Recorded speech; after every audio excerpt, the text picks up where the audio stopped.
پہلے وقتوں کی بات ہے کہ ملک جرمنی میں ایک بہت ہی بدنام زمانہ جیل ہوا کرتی تھی۔ اس جیل میں قیدیوں کے ساتھ بہت ہی سخت طریقے سے پیش آیا جاتا تھا، مگر اسی جیل میں ایک قیدی تھا جس کا نام چنکوف تھا، اور اسے بہت لمبے عرصے کے لیے قید کی سزا دی گئی تھی۔ جیل کے گھرانوں کا معاملہ اس قیدی کے ساتھ بہت مختلف تھا، اور وہ اس کے ساتھ بہت نرمی اور احترام سے پیش آیا کرتے تھے۔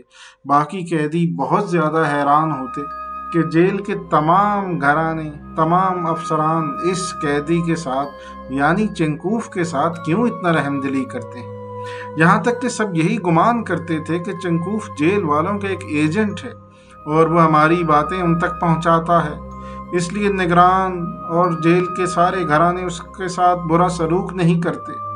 دوسری طرف چنکوف ہمیشہ قسمیں کھا کھا کر انہیں یقین دلاتا کہ وہ صرف اور صرف انہی کی طرح کا ایک قیدی ہے اور جیل کے گھرانوں کے ساتھ اس کا کوئی تعلق نہیں۔ مگر باقی قیدی اس کی بات کو جھوٹا سمجھتے اور کہتے کہ اگر تم جاسوس نہیں ہو تو پھر ہمیں اس بات کا سبب بتاؤ جس کی وجہ سے تمام افسران تمہارا احترام کرتے ہیں اور تمہارے ساتھ اچھے طریقے سے پیش آتے ہیں۔ چنکوف کو انہیں سچ بتانے کے سوا کوئی رستہ دکھائی نہ دیا، تو اس نے ان سب قیدیوں کو جمع کیا اور ان سے پوچھا کہ تم لوگ اپنے ہفتہ وار خطوط میں کیا کیا لکھتے ہو جو تم اپنے گھر والوں کو بھیجتے ہو؟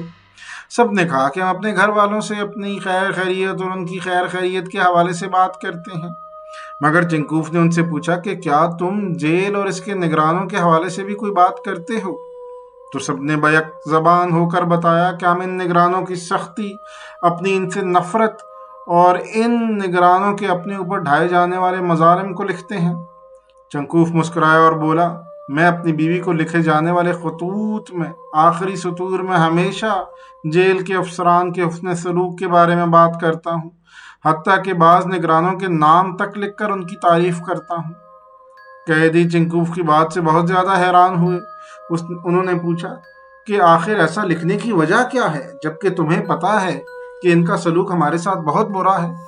تو چنکوف نے کہا، میرے بے وقوف دوستو، اگر تم یہ لکھو گے تو تمہارے ساتھ بھی اچھا سلوک کیا جائے گا۔ اچھا، تو کیا یہی وجہ ہے کہ ان کا سلوک تمہارے ساتھ بہت اچھا ہے حالانکہ تم نگرانوں کے ظلم سے واقف ہو؟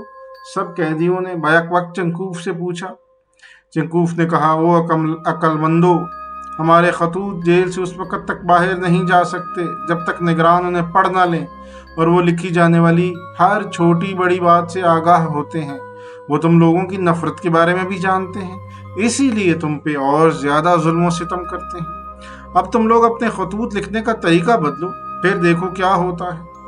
اگلے ہفتے سے سارے قیدی بہت زیادہ حیران ہوئے، کیونکہ نگرانوں کا سلوک ان کے ساتھ تو کیا بہتر ہوتا، ان کا سلوک چنکوف کے ساتھ بھی باقی قیدیوں سے بھی زیادہ برا ہو گیا۔ چنکوف خود بہت زیادہ حیران تھا کہ آخر ایسا ہوا کیا۔ اس نے سب قیدیوں کو جمع کیا اور ان سے پوچھا کہ آخر تم لوگوں نے اپنے خطوط میں کیا لکھ ڈالا کہ تمہارے ساتھ اچھا سلوک ہونا تو درکنار، نگرانوں کا سلوک میرے ساتھ تم سے بھی بدتر ہو گیا۔ سب نے کہا، جس طرح تم نے ہمیں سکھایا تھا ہم نے اسی طرح لکھا کہ چنکوف نے ہمیں ایک نیا طریقہ بتایا ہے کہ نگرانوں کو دھوکہ دینے کے لیے اور ان کا اعتماد اور رضا حاصل کرنے کے لیے اپنے خطوط میں ان کی جھوٹی تعریفیں لکھے، تو ہم نے وہی لکھ دیا۔